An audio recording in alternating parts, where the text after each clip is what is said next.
In this video, I'm ranking the most popular credit cards for 2023 from the best all the way to worst for my personal spending habits and my decade plus of experience playing the credit card game. This is different from the last video we did right over here, where I ranked all of these credit cards based on the value that most people would expect to get. Let's go.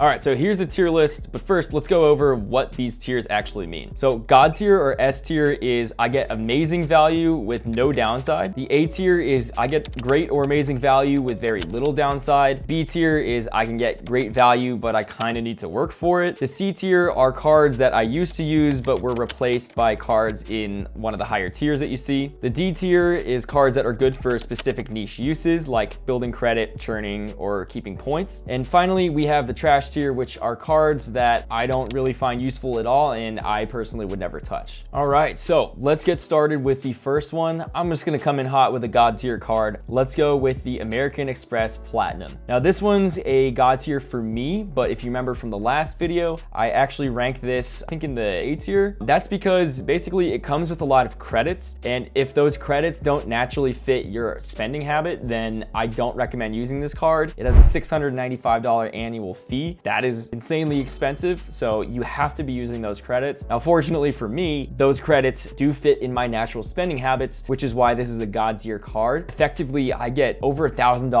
in credits, so that's why I have this card and decided to open it. Okay, so next up, let's go ahead and go with another travel card. Let's go with the Venture X. So I'm gonna put this one in the A tier because it has a $395 annual fee, which looks a little scary, but it does have a $300 travel credit that just gets reimbursed to your account. And it also has, at the end of your first year and every year after that, you get a 10,000 point bonus, which is the equivalent of like $100. So effectively, they're paying you $5 to have the card open. On top of that, the other main perk is that you get 2x points on all spending. Doesn't matter the category, you get 2x points on it. So yeah, like I said in the last tier list video, it's a great card and I'm going to apply for it for one of my next cards. All right, for the next card, let's keep going with the travel one. I'm gonna do the Chase Sapphire Reserve. Previously, this card had been God tier card for me, but over the years, it's kind of been getting whittled away by other cards. And so now I'm actually gonna go ahead and put this on the B tier. So yeah, as I discussed in the last video, the annual fee is $550, which is a lot, but it actually comes with a $300 travel credit that you can use on anything. So effectively, the annual fee is $250, but beyond that, there aren't a ton of other credits that I would regularly use in my natural spending habits. So there's like the GoPuff credit, which, it's only $5 a month, and I'm not a stoned college kid anymore, so I don't really use that. And the other big one being the $15 a month to Instacart, which is actually pretty good. I've found some stuff that I really like on there now, so I'm actually starting to use that, but we're still just like barely break even on the Chase Sapphire, so I'm just not seeing as much value out of it, and I do have to kind of work to get value out of it. So with that said, once I use up that $300 travel credit, I'm going to downgrade to the Chase Sapphire Preferred. So now this card is definitely an A tier. They're very similar, where you get a good amount of points from both dining and travel. It's slightly less for travel on the Preferred, but the annual fee is only $95, plus you get a $50 hotel credit. So effectively, that brings the annual fee down to $45, which in my opinion is really cheap to help enable the Chase Trifecta. So speaking of the Chase Trifecta, that's actually a good segue into the next two cards, which is the Chase Freedom Unlimited and the Chase Freedom Flex. Now these are easy God tiers. So first off, there's no annual fee. Second, they both come with a $200 sign-up bonus after spending $500 in the first 3 months. That's pretty incredible, especially on no annual fee card. Next, you also get a bunch of other ways to earn, like 5% on travel booked through Chase, which isn't amazing for me personally because I have other cards for travel, but it's still pretty solid. They both come with 3% on drugstores like CVS, which is pretty nice. I do shop at CVS a decent amount. And then here's where the two are kind of different. The Freedom Unlimited is a flat 1.5% on everything, so it's a pretty solid cash back, and those are points, so you can actually transfer the points from the Freedom Unlimited and the Freedom Flex to either of the Sapphire cards, so the Sapphire Preferred or Sapphire Reserve, which is pretty powerful, and that lets you basically like double or triple the value that you would normally get out of it. For the Freedom Flex, instead of the flat 1.5 points that you get for each dollar spent, it's actually rotating categories, so you get 5% or 5x points on specific rotating categories, like groceries is January through March, and then Amazon is 5x points on April through June. So that's pretty powerful. pull. It's not as consistent, so I'm not as huge of a fan of the Freedom Flex, but you know, when the right categories come around, I definitely throw as much spending on them as I can on the Freedom Flex and earn lots of points. All right, so next up, let's go over the Quicksilver. Now, the Quicksilver is one that, again, is near and dear to my heart if you've watched any of my videos. I used to get 20% on Uber rides, which is pretty insane, but that deal's long past, like years ago. I'm going to put this in the C tier. It's just outclassed by basically every other card, most notably the Freedom Unlimited here. They both give that 1.5% cash back, and you know, with the Freedom Unlimited, I can transfer those points if I want, so I got the extra flexibility there. And for another card that's kind of fallen by the wayside, I have the City Double Cash. Now, this used to be really good. The 2% cards I don't really have a ton of use for, just because I don't need a catch-all card for most of my spending. So that's why this one's kind of fallen by the wayside, especially when you can get 2x points on all spending with the Venture X. And then you can use those points to get more value out of them to double or even triple that value. So yeah, the City Double Cash served me well, but I don't really use it anymore. All right, so next up, let's talk about some more like niche cards. So the first one is going to be the Amex Everyday. Now, this card has one really specific niche use, but it's really good in what it does, and that's its ability to keep Amex points in your account if you decide to close, say, like an expensive card like the Amex Gold, the Amex Green,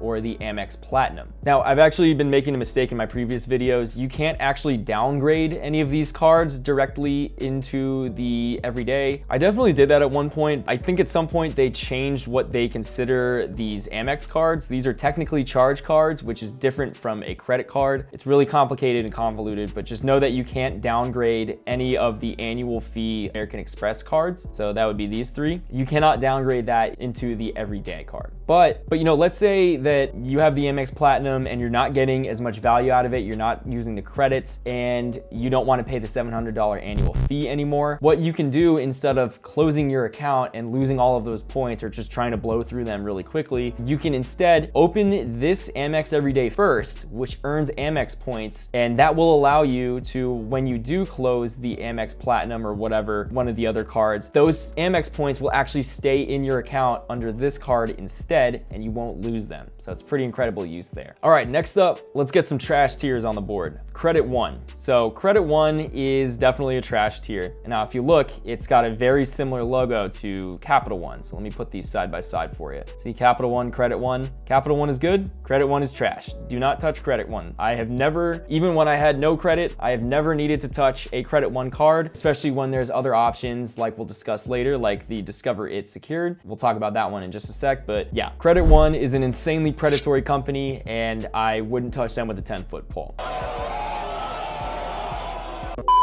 But as I mentioned before, there's way better options, so let's talk about those. So if you do have low or no credit, you can get something like the Discover It Secured card. So I'm gonna go ahead and put this, for me personally, I don't wanna put it in the trash tier because it is a good card. I don't have any use for secured cards at this point, so I'm gonna go ahead and put it in the D tier. Its specific use is just for building or rebuilding credit. It's a great card. It actually gives you 1 to 2% cash back on all your spend, which for a secured card, most of them don't even come with any sort of rewards. So the fact that it comes with any rewards is pretty incredible. So definitely recommend this card. So if you have no credit or are rebuilding credit, go for the Discover It Secured card. Do not touch the Credit One cards. So next up, let's talk about another pretty popular card, and that is the Amex Gold. Now, this one is also gonna go in the B tier for me. Now, I know a lot of people, this might be a hot take, a lot of people would consider this a God tier or even an A tier, but for me, it's a B tier. So basically it comes down to most of my spending on, like, for example, travel is covered by other cards like the Amex Platinum or either one of the Sapphires. And really the main draw of the Gold is the 4x points on groceries. And I actually don't really spend that much on groceries. Like, I spend not even $300 a month on groceries. I also have dining covered in with other cards. So really it's just the groceries, and then some of the credits are even a little bit difficult for me to use. The Uber one is good. That's $120. The Grubhub one is not quite as useful. That's another $120. And the annual fee is $250. It would, again, I could make use out of it, but I don't really use Grubhub, which is half the credits. So I would really have to work to get value out of this card. Another card in the B tier tier, I'm gonna go ahead and put the Saver One card. Now, I ranked this at an A tier for most other people. You know, I could even put that in the God tier now that I'm thinking about it. This is a really great card for most people, but for me personally, again, I have all of the categories covered already, and this only gives like 3% cash back on a lot of categories, like dining, groceries, gas. I get 3x points I currently still have the Sapphire Reserve. I also get 3x points for a lot of those categories on the Amex Green. So personally, I don't really have a use for those elevated cashback rewards when I earn the same in points, which also gives me the flexibility to get even more value out of them.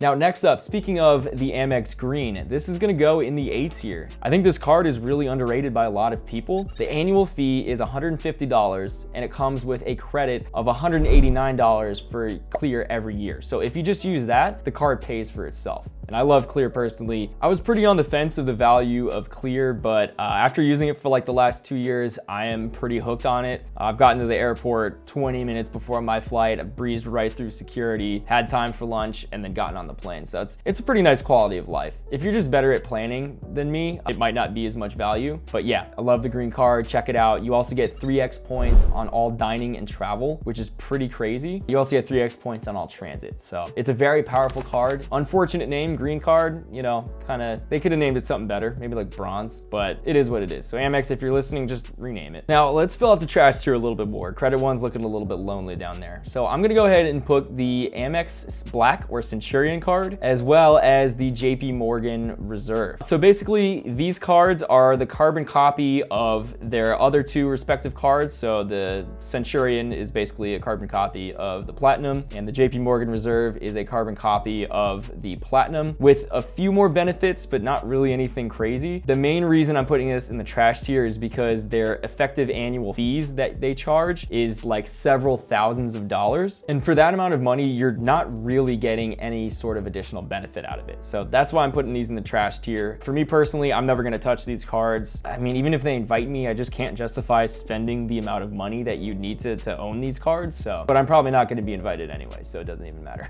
All right, so next up, we're gonna do the Apple Card. Now this card was actually pretty hyped up, probably like, what was that, like 2 years ago, I'd say. You know, it's a good card. It's a 2% cashback card when you use Apple Pay, just like Citi Custom Cash, but again, only for Apple Pay. So it's all right. I think the main benefit is that it allows you to open the Apple HYSA, which is, you know, it's also pretty good, but you don't like, it's not like groundbreaking or anything. You can just open an Ally Amex HYSA and it's gonna be about the same for you. So yeah, it's a good card. I use it for a little bit, but it's outclassed by all of these other cards up here, basically. All right, next up, I'm gonna lump 3 of these cards together, and that's going to be the Amex, the Delta SkyMiles Gold, the Marriott Bonvoy Boundless, and the Ritz-Carlton Visa card, which one of you guys had actually asked me about. So all of these cards, they're all going in the D tier because they have a niche use. You know, if you have loyalty, these are all co-branded cards, by the way. You know, with Amex, it's Amex with Delta. This is Marriott, right? So they're all co-branded cards with the respective credit card companies, which, you know, it can be very powerful. Like, I'm sure for some of you, like, this Delta SkyMiles is an easy God tier, but for me personally, I don't consistently use any one of these brands. Like, I don't fly Delta. There's not even a Delta hub in San Diego where I live, so I rarely fly Delta. Marriott's good, but they're not always the best pick for the hotels that I want to stay at. Like I said, for some of you, if you guys are, you know, very committed to staying at maybe only Marriott properties, great, then this is probably going to be a God tier for you. But for me personally, I don't do that, so these are all going to be like niche tier cards. Maybe I get them for the sign up bonus someday. I don't know, probably not though. Okay, next up is going to be the Wells Fargo Active Cash, and this is also going to go in the D tier because I don't really need a 2% card anymore. I don't have this currently, but you know, if I did need a 2% card, I could use the Citi Double Cash or the Venture X probably. And yeah, so basically what I'm going to do, my plan for this card is I need to renovate my master bathroom. There's like potential like water leaks and stuff. It's kind of bad.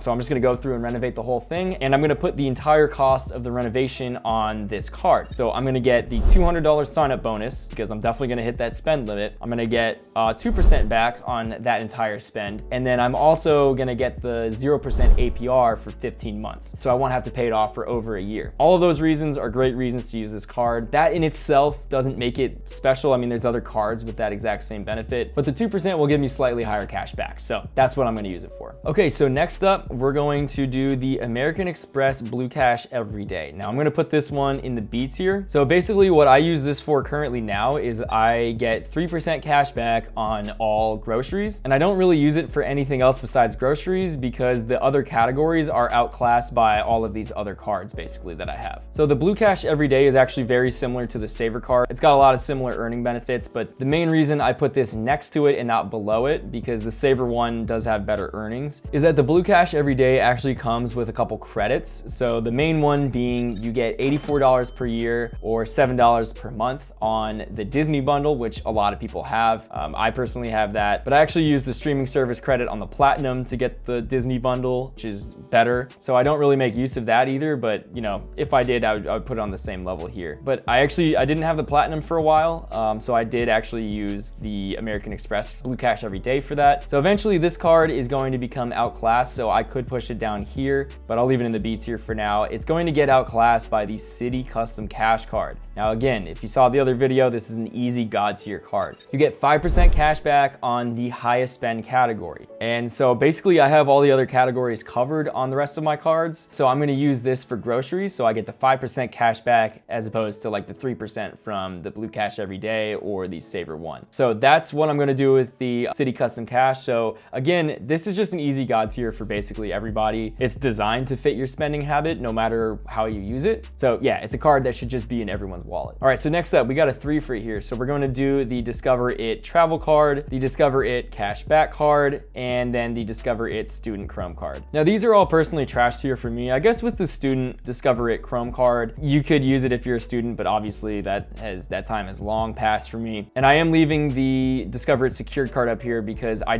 can't put it in the trash tier. It's too good of a secured card. The Discover It travel card is trash tier because it's only 1.5% back on all spend and completely outclassed by the Chase Freedom Unlimited, which offers the same thing but with more perks, but you know, better in every way. It offers points instead, so you can transfer those points, yada yada. The Chase Freedom Unlimited is just better all around, and it's just as accessible as the Discover It travel. And then Discover It cashback is also it's a rotating categories card, very similar to the Freedom Flex. I guess, you know, you could maybe put it in the D tier if it has like better categories for you at the time, because you can kind of rotate between maybe the Discover It, but still, I don't know. That's just not really worth it. That's a lot of work for me. I'm not even a huge fan of the rotating categories anyway.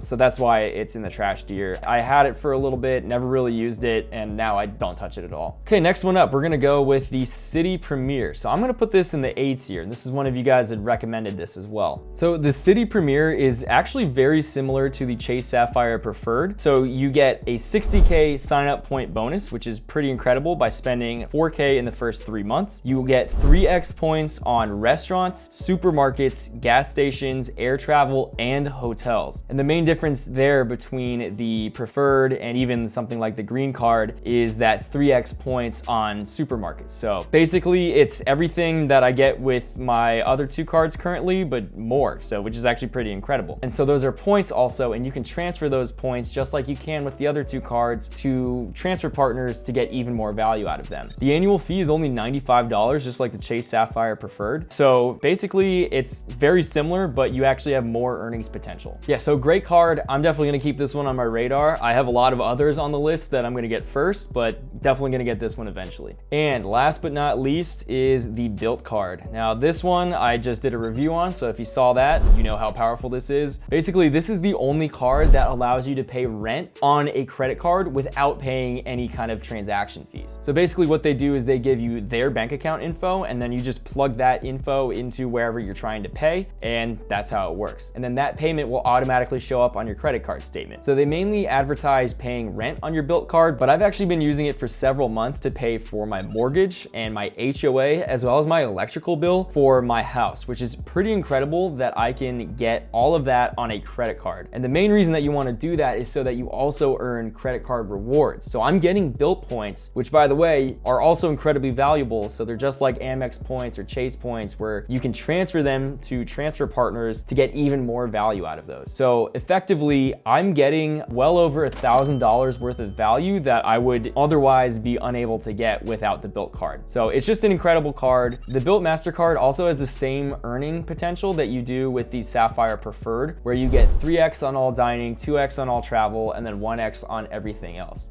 And oh, by the way, if this card wasn't good enough, it also has 0 annual fee. So you don't even pay anything to get all of these amazing benefits with it. And so this is kind of what I was talking about before with the Sapphire Preferred kind of getting eroded away with these other new cards coming out. The Built card basically gives almost the same benefits as the Sapphire Preferred, but this one has no annual fee and you don't really have to jump through any hoops to get insane value out of it. So there's my tier list. Let me know what you guys think about this. Again, this is for my personal spending habits, so this might not be the same for you, but you know, I'd still love to hear your thoughts. Let me know if you guys want me to add any cards in the future. You guys really like these tier list videos, and if you want to see more, feel free to subscribe and check out the other one that we did. Also, check out the links down below to help support the channel. Thank you so much for watching. I really appreciate all of you guys. Have an awesome rest of your day, and I'll catch you in the next one. Take it easy.